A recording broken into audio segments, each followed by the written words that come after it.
자, 오늘은 교회론인데요. 교회론은 교회가 주로 뭐라고 생각합니까? 자기 안에 자기 교회론을 만들어야 돼요. 목회를 하려면 자기만의 교회론은 전통적 교회론 안에서 보편적 가치에서 벗어나지 않으면서 나는 내 교회를 이렇게 세우겠다라고 하는 교회론을 만들어야 합니다. 그래야 색깔 있는 목회를 해요. 자기 목회, 자기에게 준 기름 부음과 비전 안에서 이루어가는 교회상이 필요합니다. 근데 오늘 보편적인 것 한번 다뤄보고요. 그리고 그 안에서 이제 내가 어떤 교회를 추구할 것인가 이런 부분에 대한 고민들이 있기를 바랍니다. 교회로는 교회가 뭐라고 생각합니까? 예. 예? 배우신 건 그렇고 교회가 뭡니까? 에클레시아. 이게 좋은 말씀이죠. 예, 모임. 네. 그렇죠. 교회. 또, 여러 가지를 얘기해서 새 이스라엘 할 수도 있고, 성령의 공동체라고 할 수도 있고, 신앙 고백을 중심으로 생각할 수도 있고, 여러 가지 생각할 수 있어요. 그리고 나타나는 교회를 가현적 교회, 또 안 나타나는 교회를 불가현적 교회, 이렇게 나눌 수도 있고요. 그거 한번 나눠볼까요? 조주신학에서 교회로는 주로 교회의 존재에 관한 부분과 은혜의 방편이라는 부분으로 둘로 나누어진다. 교회는 무엇인가, 어떤 존재인가 이런 부분과 교회를 통해서 하나님이 교회 안에 하나님이 은혜를 부어주시는데 그 은혜의 방편, 그것이 무엇인가 둘로 나눠진다. 전통적인 조주신학에서 교회로는 상당히 발전되지 못한 것으로 이어져 왔다. 이것은 종교개혁 당시에 로마 캐톨릭과 가장 많은 충돌을 보였던 부분이기 때문에 주로 카톨릭 교회에 대한 변정적인 내용으로 이루어져 있기 때문이다. 그러나 근래에 들어서 교회에 대한 관심이 대단히 커지고 있다. 구약은 교회를 표현하기 위해서 부르다라는 의미에서 어근 칼에서 비롯된 칼, 지정하다는 또는 지정된 장소에 모이다, 만나다는 의미에서 야들을 비롯한 에다, 이 두 단어를 사용한다. 신약성경 역시 70인경에 유래된 이 두 단어의 의미를 가지고 있는 에클레시아와 수나고게를 가지고 교회를 사용했다. 또 성경은 교회를 그리스도의 몸, 성령의 전, 진리의 기둥과 터, 그리스도의 신부, 위에 있는 예루살렘, 새 예루살렘, 하늘의 예루살렘으로 이야기하며 교회를 삼위일체론적으로 이해하면 하나님의 백성, 그리스도의 몸, 성령의 전 이렇게 표현한다. 하나님과의 관계에서 하나님의 백성, 그리스도의 관계에서 그리스도의 몸, 또 성령과 관계에서 성령의 전이라고도 표현한다. 교회의 본질은 뭐냐? 첫 번째 교회는 예수 그리스도를 따르는 자들의 모임이다. 로만 캐톨릭과 프로테스탄트의 신교 사이의 교회 본질의 성지관에서 그 의견의 차이를 현저히 보였다. 캐톨릭은 교회의 본질을 외부 또는 유형적 조직체로서의 교회에 찾는다. 사실 이 조직체를 엄밀히 살펴보면 그것은 그들의 교회를 구성하는 신자들의 전 단체가 아니라 주교, 대주교, 교황의 최고 고문들 또는 교황 등의 보다 높은 교권자들의 단체임을 알게 된다. 그들은 교훈하는 교회로서의 이 단체와 교훈을 받는 또는 설교를 듣는 교회로서의 신자들의 공동체를 구별을 지어 놓았다. 종교개혁은 이러한 교회에 대한 외부적인 개념에 반항하고 성도들의 내면적 또는 영적 교통으로부터 교회의 본질을 찾은 것이다. 기본적으로 종교개혁의 후예들은 교회를 예수 그리스도를 따르는 사람들의 모임으로 생각하지 조직이나 지위에 두지 않았다. 동의합니까? 네, 동의하죠. 자, 캐톨릭 교회는 조직으로서의 교회를 말하는데 실제로는 이원론적으로 이렇게 그 상부 조직이 교회고 하부 조직은 그 일방적으로 공급받는 신부가 이렇게 그 영성체를 하면은 이렇게 미사를 할 때 떡을 이렇게 넣어주잖아요. 입에 물려주고 넣어준다고요. 절대적인 권위는 누가 가지고? 주로 사제들이 가지고 신자들은 떡을 공급받는 그런 존재로서의 그런 교회를 가지고 있다는 것이죠. 두 번째, 교회는 유형적이면서 또한 뭐하다? 무형적이다. 유형적 교회는, 눈에 보이는 교회는 신앙고백, 조직, 행정, 복음사역 등으로 나타나며 교회를 신앙을 고백하고 교회에 등록하고 출석하는 모든 교인들로 구성된다. 이 교회는 그리스도께서 구원을 적용시키며 그들로 하여금 세상에 구원을 전파하기 위해 세우신 수단적 의미의 교회이다. 무형적인 교회는 중생한 교인들로 구성된다. 우리는 누가 중생인데 다 알 수 있다 없다? 없지요. 이들은 한 교파, 한 교회 안에만 있는 것이 아니요 여러 시대, 그 여러 교파 속에 있으나 지역이나 시대, 교파는 다를지라도 영적으로는 그리스도를 머리로 하고 하나가 되어 있다. 무형적인 교회는 하나님만이 아시는 진정한 하나님의 백성들의 집단이며 실로 이 무형적 교회만이 참된 교회라고 할 수 있다. 처음으로 유형적 교회와 무형적 교회를 구분한 것은 어거스틴이었다. 이것은 플라톤의 영향이라는 비판을 받고 있다. 칼 바르트는 유형교회와 무형교회의 단일성을 강조한다. 교회는 그리스도의 지상적, 역사적 실존 형태라고 주장하였다. 교회는 이데아, 그 상상의 존재가 아니고 의미 있는 가능한 현실이다. 교회는 그리스도의 그 상상 속에 있는 하나님 나라의 그 높은 이상이 아니라 그리스도의 몸이다. 유형, 무형 두 개의 교회가 있다는 의미여서는 안 된다. 하나의 교회가 두 가지 측면을 가지고 있다. 교회는 하나의 교회가 가hen적 교회의 눈에 보이는 형태와 눈에 보이지 않는 형태로 존재한다는 것이다. 교회의 가시성을 특별히 강하게 강조시킨 사람은 보네프였다. 보이지 않는 공동체이기를 바라는 예수의 공동체는 더 이상 뒤따르는 공동체가 아니다. 예수 그리스도는 오순절 이후에 교회라고 하는 그분의 몸 안에 땅에 머무신다. 그러나 몸은 공간을 차지한다. 공간을 차지할 수 있는 것은 차지하는 것은 볼 수 있다. 그처럼 그리스도의 몸은 오로지 볼 수 있는 몸이며 그렇지 않으면 그것은 몸이 아닐 것이다. 이건 보네프가 한 말입니다. 이 부분에 대해서 통합이 되겠죠. 교회는 눈에 보이는 형태가 있고 보이지 않는 형태가 있고 이 둘 사이에서 교회가 어떤 목회를 해야 합니까? 보이는 교회가 눈에 보이지 않는 교회를 늘 염두에 두고 목회가 돼야 돼요.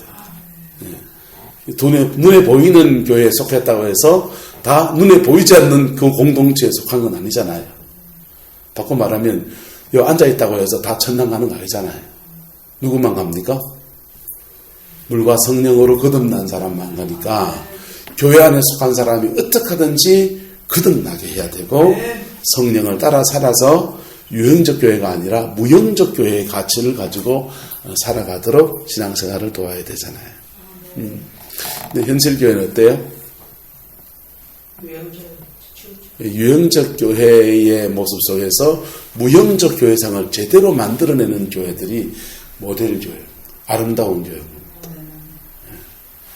무형적 교회의 가치가 유형적 교회의 가치 안에서 이렇게 뿜어져 나오고 세워진 교회들은요, 교회에 사람들을 데려오면 그 사람을 변화시키고 거듭나게 하고 변화시키고 새롭게 하고 세워나갑니다.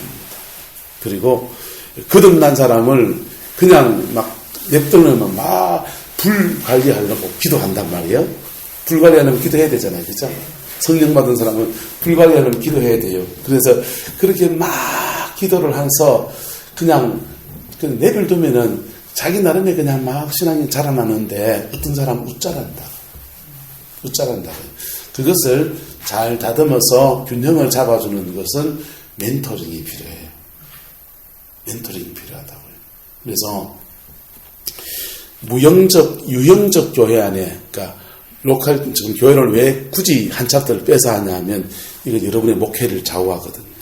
목회의 밑그림을 좌우하거든요. 그래서 보이는 교회 안에서 보이지 않는 교회가 가지고 있는 하나님 나라가 가지고 있는 그런 꿈과 이상을 제대로 심어넣는 교회들을 연구를 해야 돼요. 연구를 해야 되고 도대체 어떤 교회가 그런 교회가 될 것인가. 그렇지 않을 때 하나님은 이 교회를 어떻게 다루시는가. 이걸 배워야 됩니다. 이미 12제자를 기르시잖아요. 세우시잖아요. 3년 동안 훈련시키시는데 그들에게 따라오라 그래서 3년 동안 따라다녀요. 그런데 예수님 같은 분하고 3년 동안 세끼밥 같이 먹고요. 같이 자고요. 같이 기도 생활하고요. 같이 막 예루살렘 전체를, 이스라엘 전체를 막 돌아다니면서 복음을 전하고요. 그의 영적 DNA가 전이가 될까요? 안 될까요? 되잖아요. 그래서 단순하게 주일날 모여서 예배드리고 그 말씀을 받고 이런 정도의 신앙생활을 가지고서는 이 유형적 교회 안에 무형적 교회의 자산이 흘러들어오기 대단히 어렵습니다. 대단히 어렵다고. 그 사람이 자기의 죄와 씨름하는 현장 속에서 성령의 도우심을 받게 도와줘야 돼요. 그리고 그 사람이 함께 공동체 안에서, 교회 공동체 안에서 다듬어지고 깎이고 그리고 욕망과 또는 열정과 이런 것들이 그냥 균형을 잡아가는 그 훈련들이 되지 않으면 그런 보이는 교회 안에 무형적 교회의 가치가 제대로 이루어지긴 대단히 어려운 거예요. 그래서 좋은 교회들을 보면 바른 말씀의 선포도 있지만은 성령의 임재도 있지만은 또 하나 굉장히 중요한 게 있는데 그게 뭐냐면 따라합시다. 공동체성이 있어요. 이 공동체성 안에서는 다 드러나거든요. 조그마한 개척교회 해보니까요. 이런 점이 좋기도 하고 안 좋기도 해요. 제가 여기 앉아있으면서 교인들 집에 숟가락 먹는 다 하는 거예요. 근데 교인들도 목사를 빠이 다 하래요, 몰라요? 목사를 다 하는 거야. 난 그게 불편하더라고. 근데 내가 교인들을 다 하니까 그 사람들의 연약한 점, 좋은 점 다 보이잖아요. 다 보이는데, 그래서 지적하면 상처받아요, 안 받아요? 상처받죠. 큰 교회는 막 설교해서 막 목사가 친다. 집사님 보고 설교한 거 아니고, 그 사람 생각했는데 집사님 얻어 맞았네. 이렇게 말할 수 있는데, 조그마한 교회는 그게 안 돼요. 그게 안 돼요. 근데, 그렇게 나가다 보니까, 이 사람이 그냥 큰 교회에서 묻혀 있었으면은 신앙생활 너무 잘한다고 칭찬받을 사람인데, 괜히 내 밑에 와가지고 맨날 혼나고 있네. 이런 생각 들더라고. 무슨 말이가 되죠? 근데 그것을 제대로 지나가면 어떻게 됩니까? 멘토링이 되는 거예요. 그의 장점과 단점들이 다듬어지고 보완되어서 하나님이 귀하게 세우는 그런 사람이 되는 거죠. 그래서 요즘 저는 공동체성에 대한 거는 굉장히 고민을 해요. 교회가 이렇게 4년째 제가 설교를 교회에서 말씀을 전하고 기도 사역을 하고 사람들을 세워가는데 교인들이 진짜 안 변하더만요. 진짜 안 변하는데 그들이 안 변하는 그 지점에 나도 내가 못 변하는 부분들이 탁 보이니까 이해도 되기도 해요. 그리고 저는 이제 우리 교인들 나이가 많으니까 그럴 수 있다 이해도 되기도 해요. 그런데 그 안 변하면은 교회가 성장하지 않을 거니까 나는 계속 변하라고 쫑끌을 주고, 근데 길을 쓰고 안 변하는데 그럼에도 변화되는 교회들을 보니까 다 공동체성을 가지고 있더라고요. 그럼에도 불구하고 사람들을 변화시키는 교회들을 보니까 공동체성을 가지고 있어요.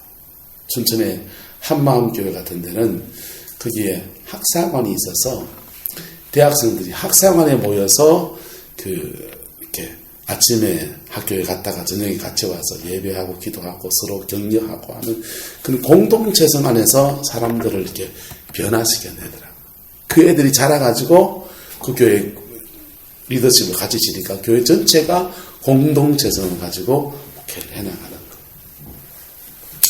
자, 유형적 교회면서도 또한 모형적이다. 세 번째, 교회는 보편적이면서 또한 지역적이다. 이 말은 뭐냐면 무형적 교회는 보편적이죠. 전 세계 전체에 퍼져 있습니다. 그런데 지역적이다. 한 지역에 있는 구미에 있는 교회, 대전에 있는 교회, 서울에 있는 교회 이렇게 나눌 수 있다.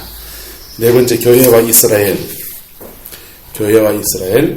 전통적인 조선신학에는 별로 관심이 없었던 부분이지만 근래에 들면 상당히 관심에 초점을 맞추고 있는 부분이다. 20세기 들어 세대주의가 등장하면서 이 문제가 뜨거운 논쟁의 쟁점이 되었다. 교회와 이스라엘 관계에 있어서 세대주의 쪽에 취하는 사람들은 그 관계성을 무시하는 경향이 있다. 하지만 교회는 구약 이스라엘과 영속성과 단절성을 가진다. 자, 이 부분은 조금 더 설명이 좀 필요하겠습니다. 다 하고 할까요? 이건. 쭉 훑어가고 할까요? 아니요. 이거 하고 할까요? 지금 이제 이스라엘 연구하시는 분들 가운데 교회가 이스라엘을 대체했다라고 하는 것을 대체신학이라고 그래요. 들어봤습니까? 대체신학. 구약은 아브라함과 이삭과 야고보로 이렇게 이어지는 이 구약의 이스라엘을 신약의 교회가 대신 이어간다. 이게 대체신학입니다. 대체신학. 그분들은 대체신학이라고 말을 해요. 우리는 교회론이라고 그러고. 구약에 하나님이 이스라엘 백성들에게 품었던 뜻, 계획. 그래서 그 돌감람나무를 이렇게 포도원에 심었는데 이 포도원의 감람나무 제대로 열매를 못 맺으니까 이 뽑아버리고 새로 심었다. 새로운 감람나무를 심었는데 이게 교회다.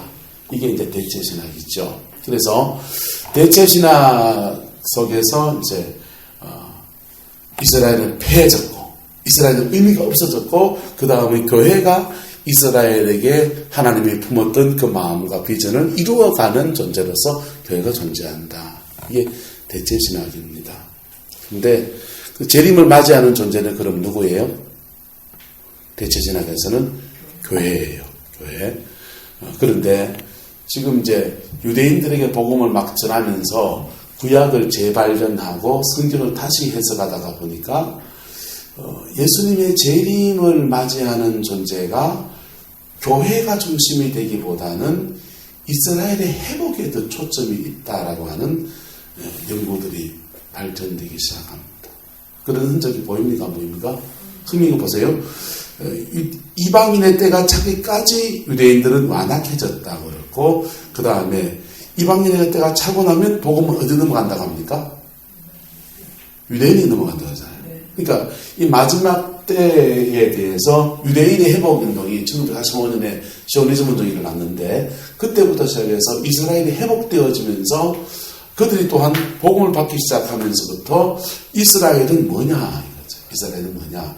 그들의 정체성을 찾고 그들의 비전을 찾아간다 보니까 구약 성경에 예수님의 초림으로 이루어진 말씀이 있고 재림 때에 이루어질 말씀들이 수없이 존재하는데 재림의 때에 이루어질 이야기들은 주로 이스라엘에 관한 얘기들이랍니다. 동의합니까? 구약시대에 선지자들은 이렇게 봤어요.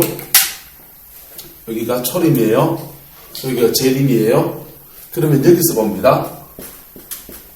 여기서 보면은 이 재림과 초림이 한 초점에 보인다는 거예요. 초림 얘기인데 재림 얘기고 재림을 얘기하는데 초림의 예수를 얘기하고 있다. 그래서 이들이 이스라엘 백성들이 막 이때에 살 때는요. 여기 살 때는 로마의 핍박을 받고 압제를 받고 있으니까 순환의 예수보다 메시아보다 뭐가 더 좋아요? 영광의 메시아가 더 좋잖아요. 그래서 예수님은 초림의 예수로 오셨는데 야들은 이 재림의 예수를 바라보면서 오늘 우리에게 그걸 이뤄달라고 그냥 외친 거예요. 예수님 예루살렘에 들어가시는데 그들은 종려나무 가지를 막 흔들면서 호산나 호산나 호산나가 뜻이 뭔지 아세요? 지금 구원하여 주소서 이런 뜻입니다. 그래서 재림 때 이루어질 축복을 초림 때 이루어달라고 그들은 막 외쳐요. 그런데 예수님은 십자가에 달려 죽으시는 거예요. 그러면 이 재림 때 이루어질 사건들은 미루어진 것이죠. 그게 이제 예루살렘의 이스라엘에게 이방인의 때가 차고 나면 유대인들에게 복음이 돌아간다는 거죠. 돌아간다는 것이고 스가랴서나 다니엘서나 이런 성경을 쭉 연구하다 보니까 이스라엘에게 하나님의 축복과 회복의 때가 온다. 그래서 지금까지 교회는 이스라엘에 이어서 교회가 이걸 이어받았다고 생각했는데 교회가 이어받은 것은 이렇게 한 부분이고 이스라엘대로 또 다른 계획이 있다는 거예요. 이게 이제 조금 최근에 이제 유대인들을 중심으로 해서 복음을 전하는 사람들이 연구하고 또 주장하는 그런 내용들입니다. 근데 이건 다분히 교회가 잘못한 면이 많아요. 이 교회가 이스라엘을 대체했다라고 주장하면서 이 이스라엘은요, 예수님을 십자가에 못 박아 죽인 나쁜 민족이라는 거예요. 그래서 유대인들은 말살해야 된다는 거예요.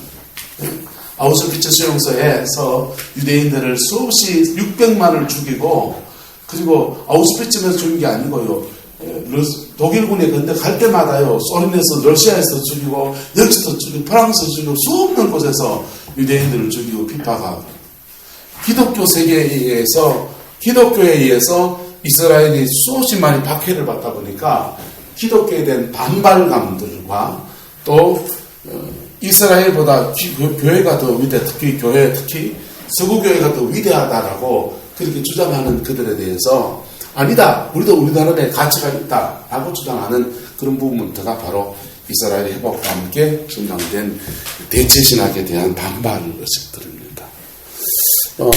이것은 반은 맞고 반은 안 맞아요. 뭔 말인지 알겠습니까? 교회가 이스라엘을 대체한 것은 맞는 말입니까? 틀린 말입니까? 영속성이 있어서 교회가 이스라엘을 대체한 건 맞지요. 그런데 또한 이스라엘은 이스라엘한테 고유한 사명이 있다 없다? 이스라엘 나름의 고유한 사명이 또 있는 것이죠. 그래서 그런 면에서 보면은 대체신학이라는 부분들 뭐 이런 것들이 단절성이 있다. 요 정도만 일단 얘기하고 넘어갑시다. 5번 교회와 하나님 나라 근래에 복음성 행보가 활발하게 이루어지면서 하나님 나라의 문제가 재조명되자 교회는 상당한 중요한 논점으로 이루어지고 있다. 캐톨릭에서는 교회 자체가 하나님 나라라고 생각한다. 그렇기에 카톨릭 교회에 속하지 않으면 하나님 나라 안에 들어있지 않는 것이 되는 셈이며 교황권은 곧 하나님의 권세를 대리하는 것이 된다. 또 세대주의에 의하면 하나님의 나라는 교회와 별 상관이 없는 미래의 사건일 뿐이 된다. 그러나 세례 요한과 예수님이 하나님 나라가 가까웠다고 설교한 적은 있으나 교회가 가까웠다고 설교하진 않았다. 하지만 실현된 것은 교회였다. 그러면 교회와 하나님 나라 어떤 연관성이 있는가? 하나님 나라는 교회의 무엇이며 원형이며 교회는 그 하나님 나라를 이 땅에 이루어가는 전진기지 역할이다. 교회는 때로 이 세상을 하나님 나라와 중재하기도 하고 하나님 나라를 이 땅에 이 세상에 중재하기도 한다. 하나님 나라는 현재적인 것으로 교회에 의해서 실현되고 있다. 그러므로 교회와 하나님 나라는 긴밀한 연관관계가 있으나 일치하는 것은 아니다. 이거 됩니까?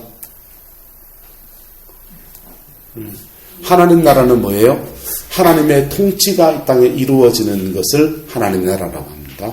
그런데 이 땅 가운데 하나님의 통치가 이루어지는 것을 하나님의 나라라고 하고, 근데 그것이 하나님 나라가 막 이루어져 가면 뭐가 이루어지냐? 교회가 세워지는 거예요. 근데 교회가 세워지는데 교회가 곧 하나님 나라인가요? 그렇지는 않다는 거예요. 예.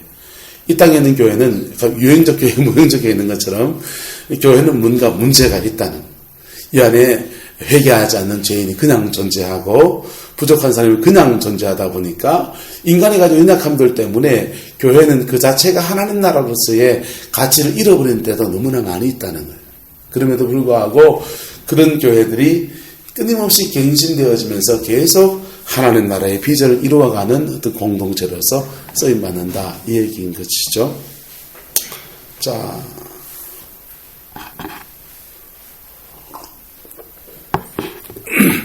교회와 선교단체, 하나님은 하나님 나라를 확장하는 일에 교회를 사용하셨다. 그런데 교회가 교회의 본질을 감당하는데 한계를 보일 때마다 교회 외곽에 여러 종류의 선교단체를 만드셔서 교회를 각성하기도 하고 도전하기도 하고 돕기도 하고 때로는 독립적으로 하나님 나라를 확장하는 일들을 이루어왔다. 선교단체들은 교회와 상관없이 평신도에 의해서 때로는 교회에 의해서 세워지기도 하고 평신도에 의해 교회에 의해 세워지기도 하고 단체가 커져서 새로운 교회나 교단으로 재편되기도 했다. 선교단체를 파라처치라고 하거든요. 파라처치는 하면은 파라는 옆에 이런 뜻이고 처치 교회죠. 그래서 옆에 있는 교회라는 뜻입니다. 파라처치로서는 중세의 수도원, 중세의 교회들 보면은 사제가 주관하는 어떤 성당이 있고요. 그 다음에 수도원이 있어요. 우리나라 기도원하고 좀 개념이 많이 달라요. 기도원하고 수도원하고는 같은 영성이나 이런 걸 추구한다는 것에서 동일한데, 수도원은 공동체 생활을 하고, 그리고 뭐 이렇게 교회 옆에서 다른 좀 역할을 많이 감당. 빈민구제도 하고, 많은 사회사업의 역할도 감당해 나가는 거죠. 근데 그 수도원들은 파라촌 중세 수도원, 영국 성공회에서는 영국 성공회가 국왕지도로 교회를 이렇게 개신교를 개편했잖아요. 그러니까 성공회가 주로 귀족들, 영국이 이제 귀족 사회니까 귀족들 중심으로 교회를 해나가니까 평민들은 신앙의 소외가 되는 거예요. 그래서 도시 빈민들, 평민들, 광부들을 위한 신앙운동이 펼쳐지게 되는데 그게 감리회 운동입니다. 요한 웨슬레를 중심으로 한 감리회 운동이 펼쳐지게 되는데, 이 감리회에서 미국으로 선교사를 보내는 거예요. 감리회에서 선교사를 보냈는데, 이 선교사들 평신도 선교사가 돼서 막 사역을 하는데, 이 사람들에게 목사 안수를 안 주니까 자기들끼리 서로 머리 찍어줘서 안수를 주면서 감리교단이 됐어요. 그리고 영국에 남아있는 감리회들은 영국 성공회는 두 가지 교회가 됐습니다. 하나는 로우처치와 하이처치로 나눠져요. 그래서 로우처치는, 하이처치는요, 귀족들 중심으로 성공회가 펼쳐지는 거예요. 로우처치는요, 이 감리회, 그냥 가난하고 그냥 평민들 들어가는 그런 교회 운동으로 이렇게 남아있습니다. 이게 이제 미국의 독립전쟁을 펼치면서 영국 성공회 선교사들이, 감리교회에 있던 선교사들이 막 교단에 다 재필될 때 감리교 간판, 그러니까 성공회 간판 내리고, 영국하고 지금 미국하고 전쟁이 붙었는데 성공회 간판 가지고 교회가 되겠어요? 안 되니까 감리교로 갈아타든지 침례교로 갈아타든지 해서 교파주의로 바뀌어버리고, 영국에 있는 성공회는 이렇게 로우처치와 하이처치로 나누어지고, 이렇게 교회가 이렇게 나누어집니다. 근데 이와 같이 성공회 내에서 목회적으로 소외되는 사람들이 생기니까 그 사람들을 위해서 평신도들 중심으로 해서 감리회라고 하는 파라처치가 세워진 것이죠. 그 파라처치가 다시 이렇게 교단으로, 미국에서는 교단으로 재편되고, 영국에서는 다시 그 성공회 안에서 로우처치로 이렇게 존재하게, 교회로 바뀌어서 그렇게 존재하게 되는 거죠. 그 캠퍼스 선교단체, 여러분, 요즘은 캠퍼스 선교단체 너무 이렇게 약해졌는데, CCC나 내비게이터나 뭐 이런 뭐 SFC 또는 뭐 이렇게 또 뭡니까? DFC 뭐 이런 거 있지 않습니까? IVF 이런 선교단체들이 있는데, 그 선교단체들이 캠퍼스의 선교단체 보세요. 학생 선교단체들에게 대학생들을 위해서 내가 목회를 하겠습니다 라고 제가 뛰어들어간다고 합시다. 저는 대학생 선교에 사명이 있습니다. 저는 대학교에 가려고 가서 복음 전하겠습니다 라고 들어간다고 합시다. 그 생활비 누가 줄 거예요? 대학생들이? 돈 없잖아요. 돈 없잖아요. 처음에는 기존 교회가 안 들어가 주니까 자기들 나름의 자생적인 하나님이 그 선교단체를 세우십니다. 그게 IBF나 CCC나 내비게이터나 뭐 대학원생들이 리더가 되기도 하고, 그 대학 출신 학생들이 이렇게 간사훈련을 받고서 그렇게 되기도 하고 해서 그런 선교단체들이 이렇게 되었습니다. 자, 그 다음 해외 선교단체. 뭐 중국에 선교를 한다 한 명을 보냈습니다. 보내서 가다 보니까 자기들끼리 막 연락되고 이렇게 해서 어떤 선교단체를 만들기도 하고, 또는 심지어는 다른 이런 선교단체도 있지만 치유단체도 있어요? 치유센터, 라파센터 같은 데는 이렇게 신앙 안에서 이런 암 환자들을 위해서 돕는 사역을 좀 했으면 좋겠다 해서 라파센터가 만들어지고 치유센터가 만들어지고, 우리나라의 기도원들도 파라처치라고 볼 수 있나요, 없나요? 기도원들도 파라처치라고 볼 수 있죠. 파라처치. 그러니까 그 다음에 기독교 NGO 단체들도 일종의 파라처치라고도. NGO는 이게 영어로 이게 뭐더라? 이게 비영리 단체. 그냥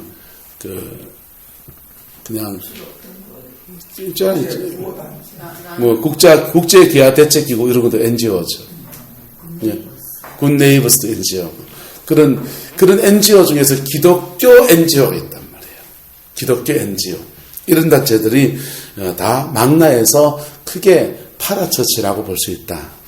파라처치 중에서 어떤 것들은 궁극적으로 교회로 바뀔 파라처치가 있고, 또는 그 운동 자체를 교회가 가져와서 이 운동은 너무나 건전하니까 교회가 가져와야 되겠다라고 해서 교회가 그걸 가져오는 파라처치의 운동이 있고, 어떤 것들은 계속해서 파라처치로 존재하기도 한다는 것이죠. 보세요. 우리 대한민국에 두 가지 기도 운동의 주류가 있는데, 새벽기도 운동이 보편적으로 있고, 또 하나는 금요철야가 있습니다. 새벽기도는 어디에서 시작됐습니까? 장대현 교회에서 그 새벽기도 운동이 시작된 거예요. 그전에는요, 이 새벽기도는요, 물 떠놓고 비는 데서 시작된 거죠. 물 떠내서 아침에 정한수 떠놓고 비는 아주머니들의 그 종교심을 교회가 어떻게 수용할 것인가 할 때 새벽에 같이 와서 기도하자 된 거잖아요. 새벽 예불 드리듯이 그렇게 새벽기도 운동이 시작됐어요. 그런데 금요철야는 기도원 운동에서 온 겁니다. 야, 기도원에 갔으면 내게 강 같은 평화 박수 세게 부르면서 빠른 비트에 찬양을 하면서 막 불러 하는데 너무 은혜가 되더라. 교회도 좀 하자 해가지고 이게 금요철야 운동이 됐죠. 자, 오후에 우리가 주일 오후에 찬양 예배 드리잖아요. 그 찬양 예배는 어디서부터 왔습니까? 예? 오늘의 교회 하영조 목사님 아들 동생 스테반 선교사가 전국을 돌면서 경비의 찬양 운동을 펼쳤잖아요. 경비의 찬양 운동을 펼치면서 하나님께로 더 가까이 갑니다 하면서 거기서 그냥 찬양만 한 게 아니라 성령의 임재가 와가지고 애들이 막 자기들이 그냥 보던 야동 테이프 갖다 버리고 그냥 세속음악 테이프 갖다 버리고 거기서 하나님께 헌신하고 그런 거 보면서 교회가 이걸 젊은 세대를 위해서 도입해야 되겠다 해서 현대 예배가 교회에 도입된 거잖아요. 찬양 예배가 보세요. 파라처치에 있는 좋은 것들을 교회는 자꾸 어떻게 합니까? 카피해요. 예, 한국교회의 제자훈련은 어디서 시작됐습니까? 오가남 목사님 내배교회에서 배운 겁니다. 그래서 교회 바깥에 있는 파라처치가 어떻게 움직이는지를 보면서 그 중에 건전한 것을 교회가 오늘 우리가 어떻게 수용할 것인가라고 볼 때 교회는 좀 더 하나님 나라와 가까운 그런 교회를 할 수 있다. 어떤 NGO는 교회가 뺏길 수 없는 거 있어요. 뉴스앤조이 이런 거, 기독교 언론 NGO 이런 게 언론으로서의 존재하는 거잖아요. 그죠? 그거는 언론으로서의 그냥 교회를 견제하기도 하고 교회의 기사를 쓰기도 하고 그런 것들은 고유한 기능, 예언자적 기능을 하는 것이고, 어떤 NGO의 모습은, 어떤 파라처치의 모습은 교회가 적극적으로 소용해서 우리 교회와 해야 될 그런 부분들이 존재한다는 것이죠. 이해가 됩니까? 자, 교회와 선교단체, 그 다음 7번 교회와 상급단체, 노회, 우리는 노회, 시차례 이렇게 되죠. 장로교회는요. 그 다음 침례교는 지방회라 그러잖아요. 지방회. 예, 감리교는요. 속회 이러죠. 속회라 합니까? 감리회 있잖아요. 그 위에 단체가 있잖아요. 그런 단체들, 교회와 이런 윗단체와의 관계는 어떻게 되느냐. 교회의 상급단체는 장로교에서 노회, 총회, 감리교와 침례교 등 이에 준하는 조직이 있지만 최근 이러한 정치적, 지리적 상급단체보다는 같은 지역, 같은 비전, 같은 영성에 따른 사도적 공동체를 더 중요하게 생각하는 경향들이 있다. 종교개혁 시대 유럽은 장로교, 성공회, 루터교, 카톨릭 등 국가마다 하나의 교단을 형성했다. 하지만 미국은 다양한 교파주의 기독교의 꽃을 피웠고 미국이 선교하는 나라마다 미국식 기독교가 뿌리를 내렸다. 보세요. 유럽은 어떠냐면 한 기독교 국가 90% 그 당시에 개신교와 캐톨릭과 막 싸울 그 당시에 90%, 98%가 다 기독교인들이에요.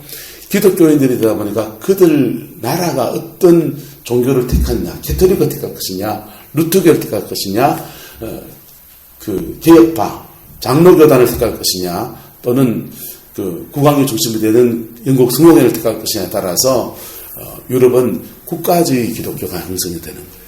프랑스는 캐톨릭 국가, 영국은 성공회, 독일은요 루터교회, 이렇게 국가주의 교회가 형성이 됩니다. 근데 이 국가주의 교회들이 다 미국 식민지가 개척이 되니까 미국에 다 선교하러 가는 거예요. 선교하러 가니까 미국에서 루터교가 만들어지고요, 미국에서 성공회 교단도 세워지고요, 미국에서 또 자유신앙을 택하는 침례교단 유럽에는 없어요. 침례교단도 세워지고요, 뭐 이렇게 막 세워지다 보니까 여러 나라에서 온 사람들이 이민 온 나라에 따라서 자기 나라의 종교를 택하는, 기독교 안에서도 캐톨릭을 택하기도 하고 루터교를 택하기도 하고 장로교를 택하기도 하고 침례교를 택하기도 하고, 그렇게 택한 사람들이 미국에 같이 존재하다 보니까 함께 살아야 되니까 그 사람들은 미국에서는 특정한 교단을 미국의 독립된 기독교, 그러니까 국가주의 교회를 하지 않겠다라고 등장합니다. 그래서 미국 교회는 정교 분리를 하는 거예요. 뭐만 이해돼요? 정치와 종교를 분리하고 여러 교단의 여러 나라들에서 온 이민자들이 온 자기들의 어떤 기독교 어떤 걸 택하든지 관계 없이 다 평화롭게 지내자라고 하는 교파주의 운동이 펼쳐집니다. 그래서 유럽 교회는 국가주의 교회고 미국 교회는 교파주의 교회예요. 근데 유럽 교회가 선교한 데는 국가주의 교회가 세워지고, 프랑스가 선교한 지역은 다 어떤 나라가 어떤 종교가 들어갑니까? 캐톨릭도 하는 거죠. 영국이 선교한 지역은요, 영국이 선교한 데는 성공회가 들어가는 거예요. 독일이 선교한 데는요 루터교가 들어갔고, 한 국가가 독립적으로 선교를 식민지 정책을 펼치고 했던 나라들에는 그 특정 나라의 종교가 다 들어가는 거예요. 남미에 가면은 80%가 캐톨릭이에요. 남미는 왜 그러냐? 스페인이 있거든요. 스페인이 캐톨릭 국가인데 스페인하고 그 다음에 로마 교황청하고 협의를 합니다. 남미에 가서 복음을 전할 때는 오로지 캐톨릭 외에 다른 걸 안 넣기로 약정을 해요. 그래가지고 남미는 주로 캐톨릭 국가가 식민지 정책을 펼쳤습니다. 그래서 남미는 80%가 캐톨릭이에요. 그러다가 이제 캐톨릭의 기반이 잡은 데다가 미국과 캐나다 북미에서 선교사들이 다시 내려가서 복음을 전할 개신교 이제 들어가는 거예요. 그런 형태를 띠는데, 그래서 이런 교파주의 교회가 선교하는, 미국 교회가 선교하기 시작합니다. 유럽 교회가 선교할 때는 국가주의 교회를 넣다가 미국 교회가 선교하기 시작하면서는 교파주의 교회가 그 나라에 이식되는 겁니다. 그래서 미국의 교파주의가 어디 들어옵니까? 대한민국에 왔잖아요. 대한민국에 오니까 대한민국에 와서 장로교, 침례교, 성결교, 이렇게 교파주의 하나의 각각 교단들이 형성이 되지요. 자, 그런데 보세요. 한국교회도 교파주의 개신교의 꽃을 피웠고, 우리식 기독교를 또한, 우리도 선교하면서는요, 우리도 교파주의 기독교를 선교지에 뿌려왔다. 그런데 이것이 한국교회가 선교하는 여정에서 그랬어요. 그런데 기독교 핍박 지역이 있다는 거예요. 공산주의나 이슬람 지역에 선교하면서는 이러한 교파주의 기독교는 전혀 다른 형태를 띠지 않으면 안 되는 상황에 직면했다. 쿠바 같은 데는 5사람이 모이면 불법단체예요. 5명까지 괜찮아요. 6명이 모이면 불법단체예요. 그러니까 교인이 모여도 몇 명까지 모일 수 있어요? 5명. 6명이 되는 순간 어떻게 됩니까? 찢어야 돼. 그래서 쿠바는 건물을 세워가지고 교인들이 모일 수 있다 없다?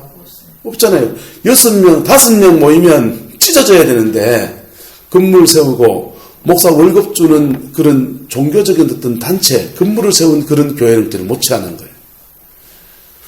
근데 이게 또 굉장한 또 부흥을 일으키네요. 상상이 돼요?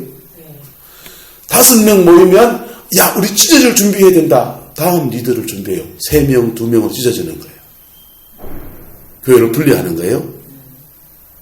네, 그래가지고는 이 3명, 6명이 또 열심히 복음 전하고 믿음 안에 살아갑니다.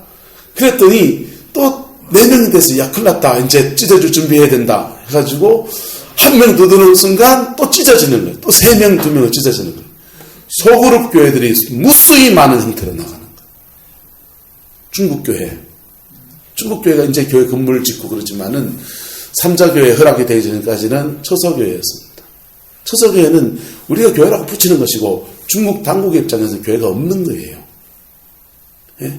가정에서 모여서 교회가 없는데 그들도 역시 사람이 커지면 많아지면 드러나게 되니까 자꾸 쪼개는 거예요. 소그룹 교회가 많아지는 겁니다. 그런데 성경을 가만히 연구하다 보니까 신약 성서 시대의 교회가 다 이랬던 거예요. 예루살렘 교회가 요즘 보세요. 건축 기술이 얼마나 좋은지 이러면 이 정도의 교회 사이즈면요. 초대 예루살렘 교회는 호텔입니다. 이 정도 교회 건물 못 지어요. 그 당시에 여러분 초대교회 당시가 몇 년도인지 압니까? 우리나라가 삼한시대입니다. 삼한시대. 고구려 백제 신라는요 500 몇 년대예요. 그러니까 우리나라가 이제 청동기 들고 철기 들고 그냥 그런 때라고요. 그런 시대니까 건축 기술이 발달되지 못했어요. 우리나라 조선시대만 생각해 봅시다. 삼국시대만 생각해 봅시다. 건물을 지을 때 기껏 크게 짓는 건물이 어떤 건물입니까? 기와장 얹어가지고 와장 얹어가 짓는 건물이 크게 짓는 건물이고 그런 건물은 비싸서 못 짓고 평민들 어떤 집을 지어요? 초가집. 매년마다 초가 2형을 바꿔가지고 있는 집이라고요. 옛날 시골에 초가집에 가보세요. 거실에 몇 명 앉을 수 있는 거실 만들 수 있습니까? 크게 못 들어가요. 초대교회가 보면은 대부분 어떤 새로운 건물을 지어서 교회를 한 데는 거의 없어요.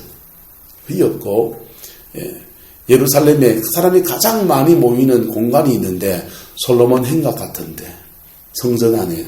거기서 주로 모여서 예배를 드리고, 또는 마가의 다락방 그러잖아요. 유대인의 마가의 다락방은요, 그 120명이 들어앉았다 그러는데, 바깥에 수없이 더 있었을 거라고.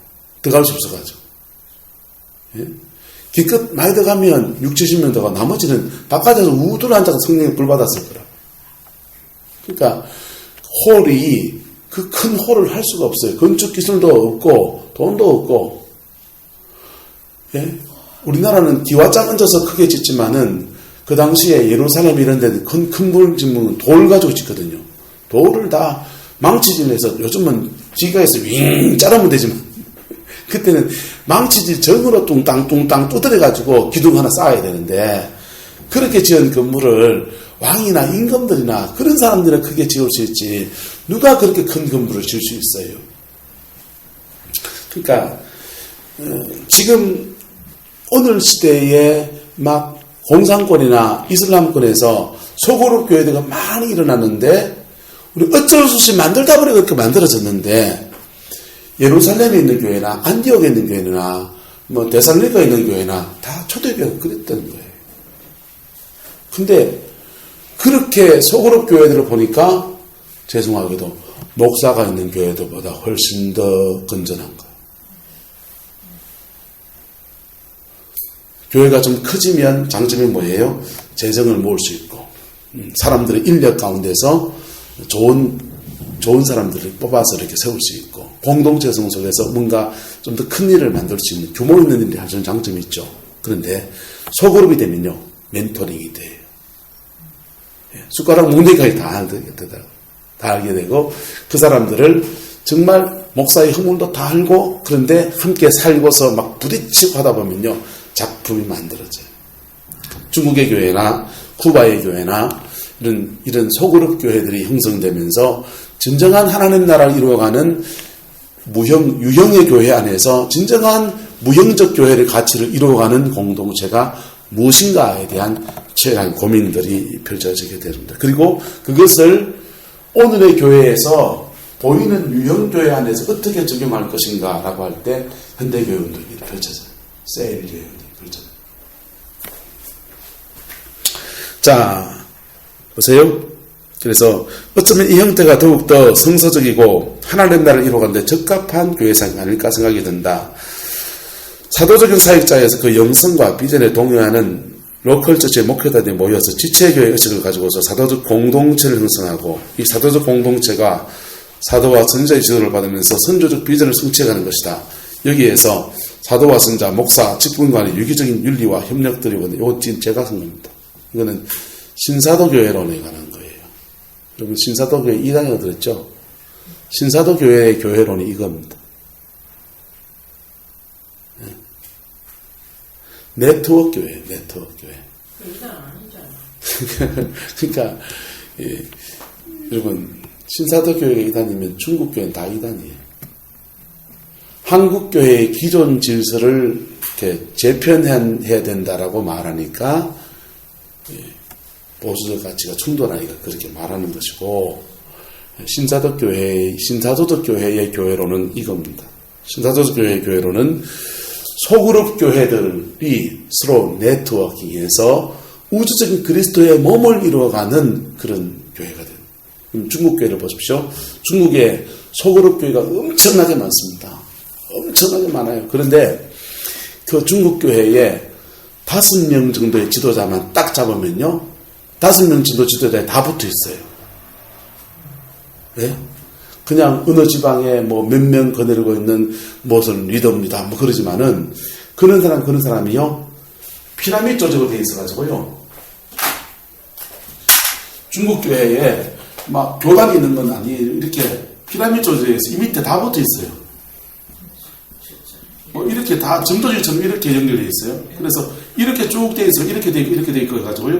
요 위에 있는 머리 하나만 잡으면요, 이 교회 전체가 하나로 딱 뭉쳐지는 거예요. 한국교회는요, 한국교회는 이 개교의 주가 너무 강해요. 교회와 교회끼리 네트워킹이 되지 않아요. 진정한 그리스도의 몸을 이루어가는데 굉장히 취약한 구조를 가지고 있어요. 기존 질서를 깨뜨리잖아요. 그리고 여기서는 신사도 교회에서는 어떤 문제가 어떤 그 연약함이 생겨주면 이 리더가 무너지면 교회 전체가 다 무너져 버려요.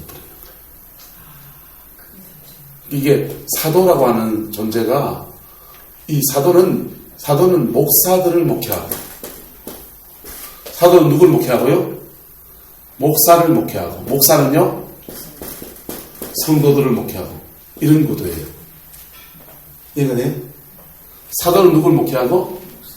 목사를 목회하고 목사는 누굴 목회하고? 성도를 목회하고. 이건 감리교회 감독제도 똑같아요. 감리교 강문호 목사님이 양증서를 내잖아요. 감독제도 얼마나 감독서도 문제가 얼마나 심각한지. 근데 건전하게 운영된다고 생각해보십시오. 감리교회 감독제는 4년 임기제예요.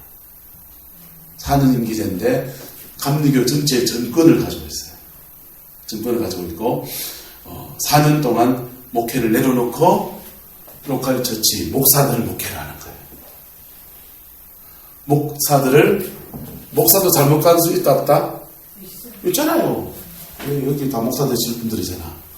근데 목사 문제 많아요 안 많아요? 목사 문제가 일으키면 교회 전체가 다 휘청거리잖아요. 네? 교회 전체가 휘청거리잖아요. 뭐 경영교회 설원태 목사님인가요? 그 양반 사무관사하고 거시기 해가지고 교회가 완전 아수라다니다. 제 친구 거기 집 살아 있던데 얼마 전에 전화 통화했더니 너 교회 나가라니. 그러니까 그 경향교회 나간다는 거야. 니는 어느 쪽인데? 그러니까 자기는 그 서거 때문에 반대편에 서 있대. 그러지 말아네. 그랬는데 사람은 다 연약하잖아요. 그렇잖아요. 그래서 사단은 이 머리를 자꾸 공격한단 말이에요. 그러면 이 목사는요, 목회하면서 받은 스트레스, 교인들한테 당한 마음, 그리고 그 속에서 욱하는 마음이 일어나서 나도 한번 팔판 벌려볼까 하는 마음이 일납니까 안 일납니까? 일나잖아요. 그걸 누가 조단차 줘야 돼요? 교회에서는 주로 아내가 조단차 주지. 사모가 조단차 준다. 네. 우리는요, 요즘은요, 우리 집은 우리 아내가 나이 이제 50이 돼가니까 여자가 남성화 되잖아요. 와, 사모가 얼마나 세지는지요. 제가 이제 막 꼬리 내리고 이제 사모가 너무 막 열받아서 막 그러기 때문에 여보, 당신 좀 자중해라. 당신 좀 참아라. 내가 여자가 돼갖고 사모가 되갖고 우리 아내가 이제 그러는 것 같아요. 어쨌든 누군가 도장장 둬야 공동체를 지켜 나가잖아요. 그리고 그 조단자 준 그 마음을 가지고 목사는 성도를 조단쳤죠. 근데 우리가 그럴 때 이 역할을 누가 합니까? 사도가 아니에요. 사도적인 사람이 하는 것이죠. 사람은 말합니다. 그러면 야가 넘어지면 어떻게 되는데? 야가 넘어지면 이 영향력이 교회에 있다. 목사들은 다 오잖아요. 우리는 그걸 몸으로 경험했잖아요. 그리고 그 목사님, 사모님 맞지요? 사도가 한번 잡아지니까 그 따르는 목사들이요. 센 고생을 다. 갈 길을 잃고 아버지를 잃고 그래 버렸죠. 그런데 이 신사도적 교회론에서는 이 사도는 또 누가 하느냐? 또 다른 사도가 한다는 거예요.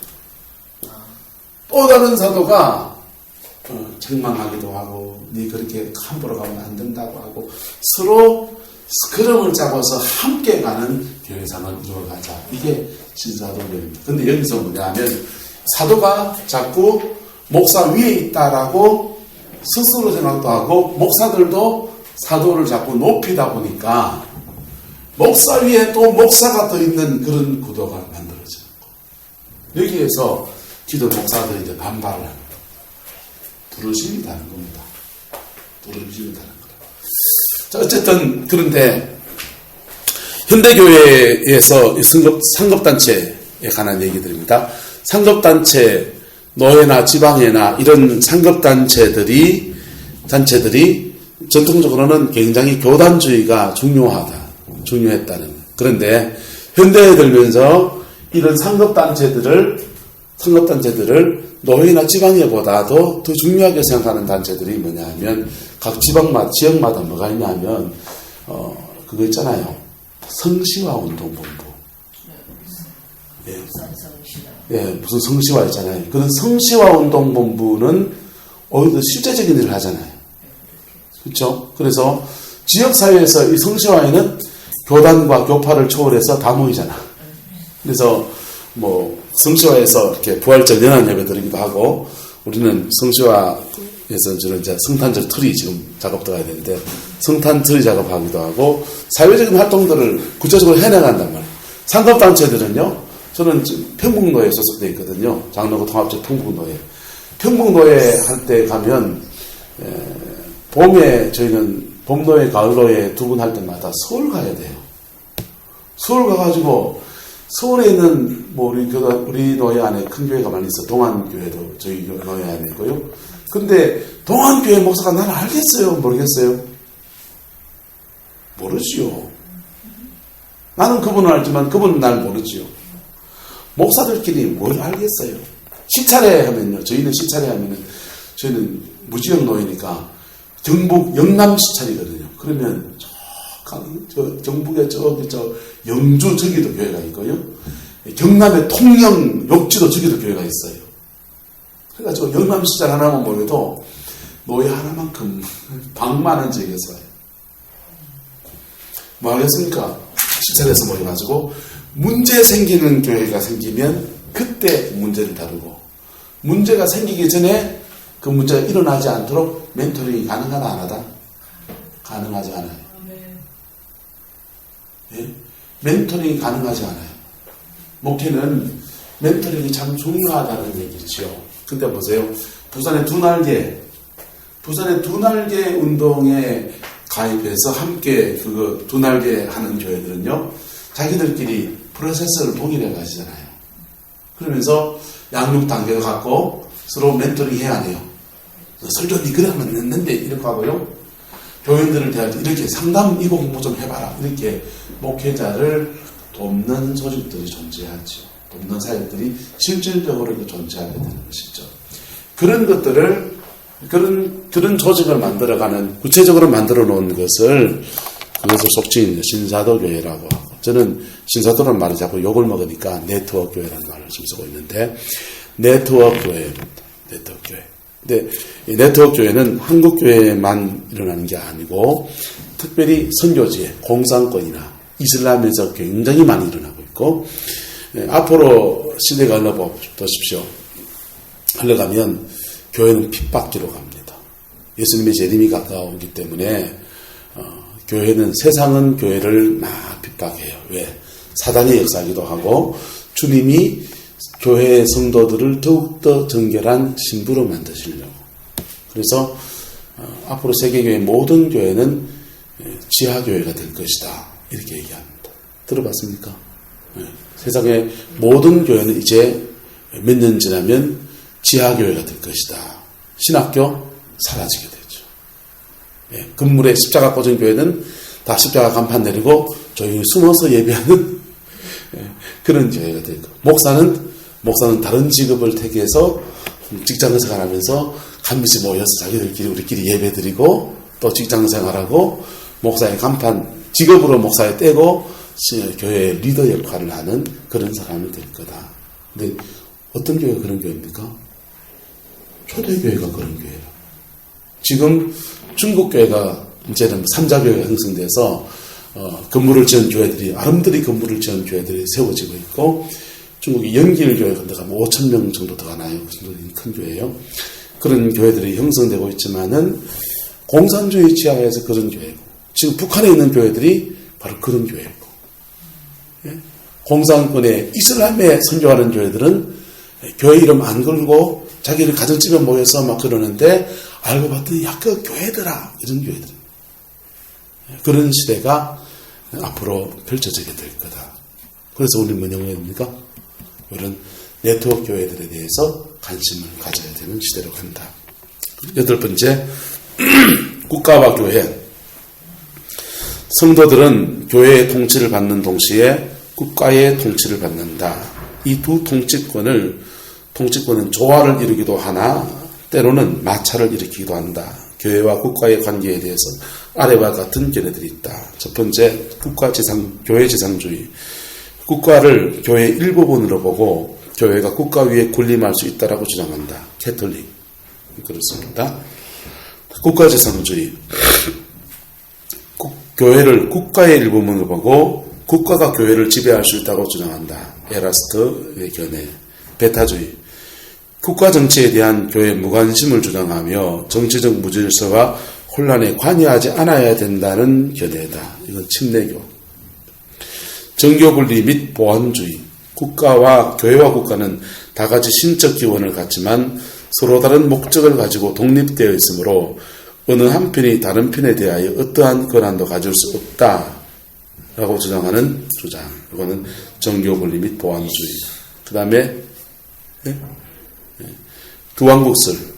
그리스도의 영을 받은 루터의 신학설에서 하나님과 사단, 그리스도의 몸과 사단의 몸, 예루살렘과 바벨론, 영과 육, 복음과 율법 등이 강하게 이분법적으로 대치된다. 그에 의하면 세상에는 두 개의 왕국이 있는데 그 하나는 신자들이 속해 있는 하나님 나라이고 또 하나는 불신자들이 속한 세상 나라이다. 하나님은 이 두 개의 통치기관을 세워서 이 세 개를 다스리게 한다. 하나는 교회를 지칭하는 영적인 정부로서 하나님 나라에 속한 신자들을 다스린다. 그리고 또 하나는 세상 정부로 세상 나라에 속한 불신자들을 다스린다. 교회는 하나님의 말씀을 가지고 사랑과 자유와 믿음 안에서 교인들을 다스리며, 그러므로 여기서는 율법이나 강제시는 공권력이 없다. 이에 반하여 율법을 근간으로 다스리는 세상 정부에서는 외적인 질서를 위해서 법과 공권력이 필요하다. 다소 일관되지 못한 루트의 두왕국 이론은 두 정부라는 틀에서 이해할 때 그가 말하고 있던 두 나라는 궁극적으로 구원하시는 그리스도의 나라와 삶을 보여주는 세상 나라로 구분지를 했다는 것이 자연스러울 것이다. 가톨릭의 비숍은 군대를 가지고 무력으로 세상에 간섭하고 있었고, 반면에 세상 제후들은 루터를 이단시하고 그의 책을 불태우도록 명령하는 등 공권력으로부터 영적 인을 좌지우지하고 있다. 루터 당시 얘기입니다. 루터는 이런 현상이 중세에 특히 캐톨릭계의 가장 심각한 문제라고 보았다. 아울러 그는 농민 전쟁이나 종교적 일광주의자들이 추구하는 신정 정치 또한 복음과 율법을 구분하지 못하고 뒤섞음으로 오는 결과를 비판하였다. 루터의 두한국설은 이 둘을 나누는 데만 골몰하면서 둘 사이 연관성을 언급하지 않으므로 또 다른 정치 윤리적 문제를 합류하게 되었다. 무슨 말이에요? 정치가 무슨 말이냐면 독일이 세계 제2차 대전을 일으키는 것, 전범국가가 되는 것에 정치적인 일에 교회가 관여하지 않고 무관심하고 방조적인 태도가 돼서 아우슈비츠 수용소에 600만을 죽이는데도 교회가 눈도 깜짝하지 않았다. 이게 이제 루터의 두한국설의 기회였다. 자, 오늘 장로교단이에요. 장로교단은 어떤 의식을 가지고 있냐면 그리스도의 주권설, 단일왕국설을 주장합니다. 스위스의 찌븐글리와 같이 켈빈 역시 콘스탄틴 황제 이후로 기나긴 역사 속에서 자연된 교회와 국가의 혼합에 대항하여 두 정부를 분명히 구분하였다. 그러나 루터와 다른 것은 둘은 분리하지 않고 구별하면서 도리어 둘 사이의 연관성을 강조했다는 점이다. 쩌빙거리는 율법과 복음, 세상 나라와 하나님 나라를 구분하지 않고 성경 속에 드러나는 하나님의 의가 정치 세계에 나타나는 하나님의 인간의 공의의 근원적인 척도됨을 통하여 이 둘의 연관성을 강조했다. 켈빈의 경우에는 이 두 정부의 연결을 교회와 국가 둘을 모두 하나님의 섭리에 동일 연장성상에 있는 것을 이해하면서 세상 정부를 위한 영적인 정부와 마찬가지로 하나님의 진리의 도구로 또 그리고 관료나 통치자들을 오직 하나님의 영광을 위한 하나님의 능력과 통치의 종으로 보았다. 그는 정치적 삶을 더러운 것 취급해서는 안 되며 도리어 좋은 정치를 우리가 세상에서 얻는 그 어떤 것보다 탁월하고 훌륭한 은사로 규정했다. 그러므로 켈빈은 두 정부가 결코 상호 모순이거나 경쟁 속에 있지 않다는 생각을 통해서 루터와 자신을 구별했다. 이러한 긍정적인 해석은 그리스도인으로 하여금 정치적인 사역에 책임감 있게 참여하는 것을 신앙적인 일로 진지하게 받아들이게 하므로 루터의 두한국설이 이야기된 탈정치나 이원론적 내면화 내지는 정치적 무관심을 초래하지 않았다. 아울러 루터가 사랑이라는 것을 국가의 규범으로 삼지 않고 단지 국가 안의 개개인의 성도들의 행동 동기로 규정한 것 같이 켈빈은 사랑의 법을 사회적 규범과 연결시켰다. 그래서 사랑과 자비를 대변하는 하나님의 공의의 실현으로서의 국가의 역할을 강조했다. 이것은 교회로 하여금 권력자에 대한 강한 투쟁적인 목소리를 가능하게 했다. 그래서 켈빈은 자기의 국가에 대한 이런 생각들 때문에 목사기도 했지만 스위스 제네바의 시장이 되잖아요. 시장이 돼서 교회에서 주장하는 윤리와 등목을 국가에다가 적용해서 제네바시를 성시화. 그래서 제네바시의 성시화한 것을 따서 한국교회도 성시화 운동을 하거든요. 근데 이런 그 개혁교회의 그리스도 중심적인 단일 왕국설이 미국에 가면은 정교 분리가 되어버립니다. 왜 정교 분리가 되냐 하면 유럽에서 하도 종교 때문에 싸웠거든. 예? 캐톨릭파하고 개신교파하고 전쟁을 펼쳤는데 유럽의 경우에 3분의 1이 죽었어요. 종교 전쟁 때문에. 그래서 그런 불행한 일들이 다시 이 식민지에서 미국 땅에까지 와서 일어나서는 안 되겠다라고 생각해서 미국은 정교 분리하면서 교파주의를 택합니다. 그래서 이 교파주의를 택할 때 기독교의 다른 종교를 인정하려고 한 건 아니고 그들은 기독교 중심적인 기독교 세계 안에서 다양한 교단들, 독일의 루터교나 또 성공회나 침례교나 어떤 기독교 안에 있는 교단이 들어오든지 캐톨릭이 들어오든지 간에 기독교인들끼리 피 흘리지 않자라고 생각해서 정교 분리를 택한 겁니다. 그게 이제 교회는 교파주의가 됐는데 문제는 이제 시간이 지나다 보니까 이 정교 분리의 틀 안에서 이슬람도 들어오는 거죠. 정교 분리의 틀 안에서 불교도 들어오고 이슬람도 들어오고 힌두이즘도 들어오고 예, 무신론적인 세계관들도 들어오고 그러는 것입니다. 한국의 정교분리, 한국은 정교분리를 정하면 실상은 정경유착, 정교, 정치와 교회가 유착을 지도하는 모습을 일제 때부터 보여왔습니다. 그래서 외정시대에 교회가 이렇게 천황에게 충성하는 그런 거, 신사참배하기라는 것부터 종교적인 그 배교가 배교도 있었지만 정치적으로 일제에 굉장히 그런 것도 있었고, 그리고 3.15 이승만 정권 하에서는 이승만 정권이 잘못하고 있는 것에 예언자적인 메시지 말하지 않고 교회가 어떤 혜택을 받는 것입니다. 왜냐하면 교회의 교인들, 장로님들 그런 분들이 다 이승만 정부에 전부 입각했거든요. 그리고 이승만 정부 때문에 교회가 받는 혜택이 어마어마합니다. 6.25 그 전쟁 통해 군종 목사 제도가 한국 교회에 들어오게 됐는, 군에 들어오게 됐는데 그 군대의 군종 목사는 100% 목사들이었어요. 이승만 정부의 혜택이에요. 지금 이제 기독교만 그러냐 해가지고 이제 불교 군종 목사도 있고 캐톨릭 군종 목사가 아니고 군종 사제 뭐 이렇게 군종성 뭐 군종 사제 이렇게 들어가긴 하지만은 군종 신부 이렇게 들어가긴 하지만은 지금도 종교적인 역할은 군대 안에서는 70% 80%가 역시 지금도 이제 목사님들이 개신교가 차지하고 있습니다. 이거는 이승만 정부가 교회에 베푸는 혜택이었어요. 교회 짓다가 무슨 문제가, 법적인 문제가 생기면은 그냥 정부에 줄대가지고 얘기하면 다 해결됐고 그런 때예요. 그러니까 교회가 정치적으로 굉장히 혜택을 많이 본 것도 있고, 그러니까 3.15 부정선거나 이런 부정선거가 있을 때 그것이 하나님 앞에 잘못된 것이다라고 책망을 못한, 이제 정교 유착이 된 것이죠. 그리고 박정희 대통령 시절에 또 전두환 노태우 대통령 시절에 군사정부 시절에는 교회가 제 목소리를 못 내고 제가 해야 될 자기 역할을 제대로 감당 못하는 거예요. 자, 왜 있냐? 교회도 문제가 있을 수 있어요, 없어요?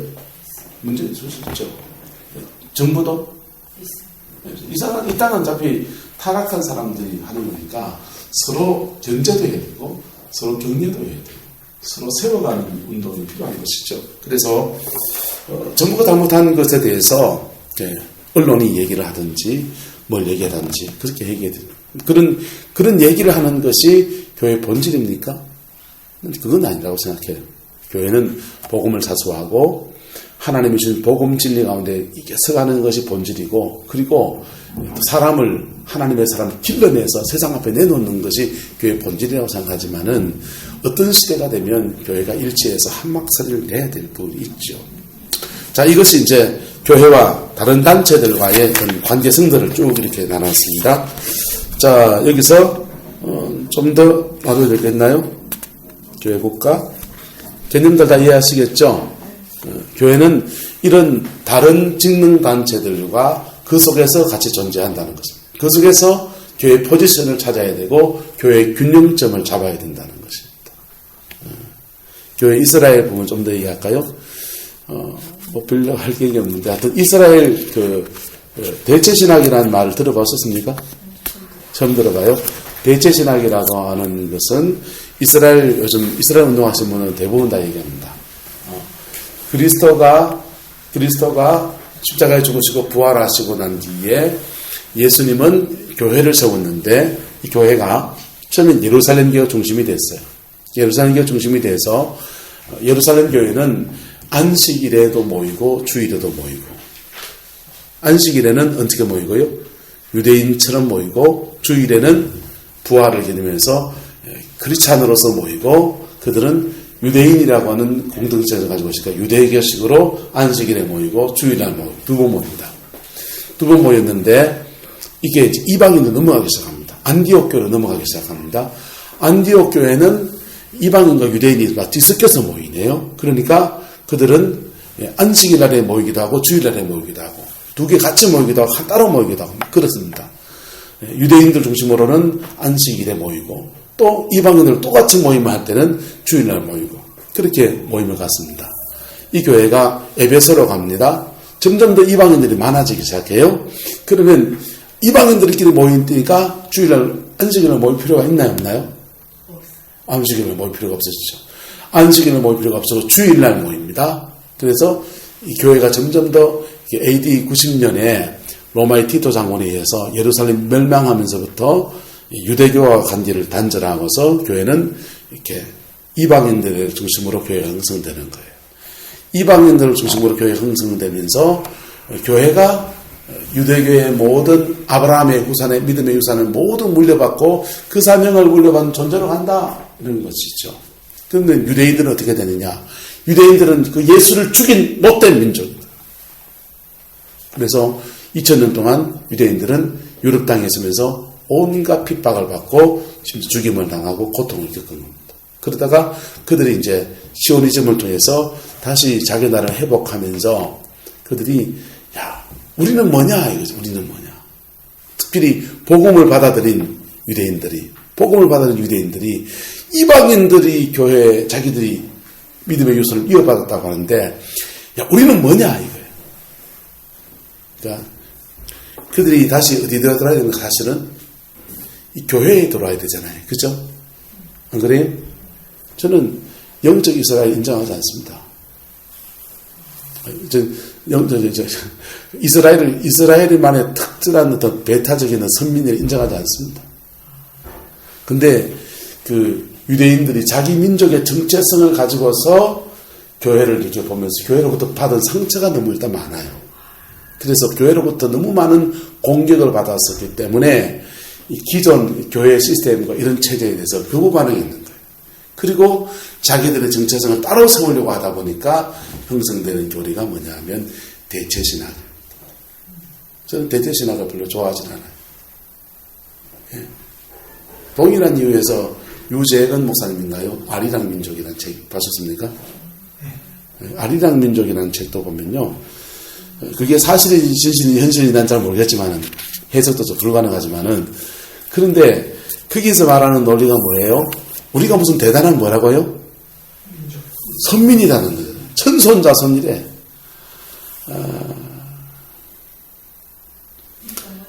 국수주의입니다. 이거는요. 국수주의라고. 예수님은 오리엔탈리즘이에요. 전 세계주의. 예?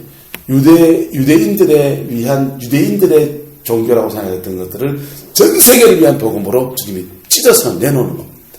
그리고 그 중에서 유대인들을 위한 목도 있다 없다? 있잖아요. 유대인들을 위한 목도 있죠. 그래서 유대인들 너희들을 위해서도 여기에 주님의 만찬에 참여할 수 있는 은총이 있잖아요.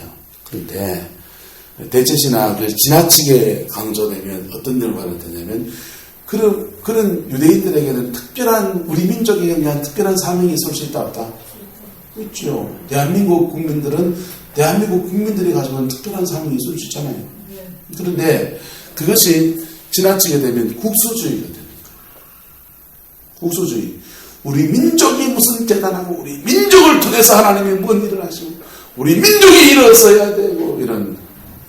너무 지나치다 보면 예수님이 빠질 수도 있겠죠. 이제 그런 면이 생기면 우리가 그것이 다른 민족을 섬기고 다른 나라를 세워가고 우리 민족이 하나님 앞에 특별한 부름 받았다라고 하는 그 부르심을 이루어가는 면에서 사용되면 그런 국소주의, 그런 민족주의라는 것이 나쁜 건 아니죠. 나쁜 건 아닌데 또가 지나치게 되면 하나님의 보편성, 신앙의 보편성을 깨트릴 위험성이 있기 때문에 문제가 있다. 근데 지금은 마지막 때이고 이스라엘의 회복이라는 측면을 우리가 이런 고려를 해야 되기 때문에 대체신학이라는 부분들을 이해할 필요가 있다. 마지막 때가 되면 그런 연구를 한 책들 한번 훑어보시면 좋습니다. 한 세 사람이라는 책이 있어요. 한 세 사람. 그 책 하나 보면 굉장히 이해하기가 좋아요. 한 세 사람이란 말은 에베소 2장에 나오는 개념이에요. 에베소 2장에 나오는 개념인데 처음에는 교회는 뭡니까? 유대인들만 있다는 거예요. 유대인들만. 그런데 이방인들을 가까운 데 있는 사람을 부르시고 가까운 데 있는 사람 유대인들을 부르시고 먼 데 있는 사람을 부르신다. 이방인들을 부르신다. 이 둘이 하나가 되어서 하나님께 나가게 하셨다. 그래서 이 둘의 우리가 부르는 찬송 중에 있잖아요. 주는 평화 막힌 담을 모두 허셨네. 주는 평화 우리의 평화 찬송하잖아요. 근데 여기서 주는 평화 막힌 담을 하신 게 하나님과 우리와의 담을 한 겁니까? 그 찬송 후렴부는 성경 구절이 아니에요. 염려다 마티라 주가 돌보시니 주는 평화 우리의 평화. 근데 우리 가사가 은혜가 돼서 좋긴 한데 성서적이지 않아요. 그 찬송에 주는 평화 막힌 담을 허셨냐, 이 막힌 담은 하나님과 나와의 죄의 담을 막힌 것을 하는 게 아니라고요. 그게 아니고 그 성경 구절은 유대인과 이방인 사이에 개처럼 여기는, 그런데 그 이방인이 지금 유대인을 지배했잖아요. 개처럼 여기는 가들이 지배민족이 돼서 내 나라를 지금 침략해 왔는데 그 둘 사이에 막힌 담을 헐었다는 겁니다. 그래서 그 찬송은요 이래 바뀌어야 되죠. 남자와 여자 사이에 막힌 담을 하셨네. 가진 자와 못 가진 사이에 막힌 담을 하셨네.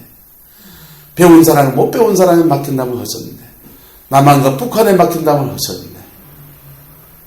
유대인과 이방인에 막힌 담을 하셨네. 이 얘기라고요. 그게 그 한 세 사람이라는 말에서 뭐를 말하냐면 교회는 공동체성을 가지고 있기 때문에 개별적으로 구원을 받고 부르심을 받지만은 둘을 모아서 한 뭐가 되게 하셨다? 새로운 사람을 지었다. 한 새로운 몸을 지었다. 그게 한 세 사람이라는 얘기입니다. 그걸 이제 유대인과 이방인의 관계에 잘 써놓은 책이 한 세 사람이라는 책이고요. 그리고 예수님의 재림이 유대인들은 언제 올 것이냐? 그들은 초막절에 온다고 믿습니다. 초막절에 온다고 믿고요. 어디 올 것이냐? 그들은 예수님이 가셨던 그 승천하신 산이 어디예요? 감림산. 그 산에 온다고 합니다. 그래서 예루살렘의 초막절에 가면 사람들이 바글바글해요. 감림산은 발디딜 틈 없이 그냥 입추의 여지가 없이 그냥 빽빽하게 모여있어요. 혹시나 그날 올까봐. 근데 우리는 실질적으로 초막절 이미 어부를 입고 있는가? 자, 하나님의 장막이 이곳에 왔죠. 그걸 이제 종말 다루면 현대적 종말이라고 합니다. 현재적 종말. 그럼 무슨 절기 절기나 월삭이나 그런 거 지키지 않는 것. 그래서 전 그런 그 대제신학을 반대하다 보니까 심지어는 이제 주일 말고 안식일을 지키는 운동들 또 일어나고요. 구약의 율법을 막 다 끄집어내가 절기를 다 지키고 그런 사막 유대인의 그만 음식을 다 안 먹고 뭐 그런 거 지키는 사람도 있고요. 그런 사람이 다 있어요. 그런데 교회가 유대인들을 배타적으로 대한 건 맞고요. 그것에 대해서 회개해야 될 부분이 있고 고쳐야 될 부분이 있는데 그렇다고 교회가 이스라엘을 대체했다라고 하는 부분들에 대해서 완전히 거절할 수 없는 부분이 있다. 교회는 이스라엘을 대체했습니다. 이스라엘을 대체했고 그것은 이방인들만 대체해서 품는 게 아니고 전 우주의 모든 유대인이건 이방인이건 한국 사람이건 까만 사람이건 하얀 사람이건 다 품으시는 예수님의 우주적인 그리스도의 몸,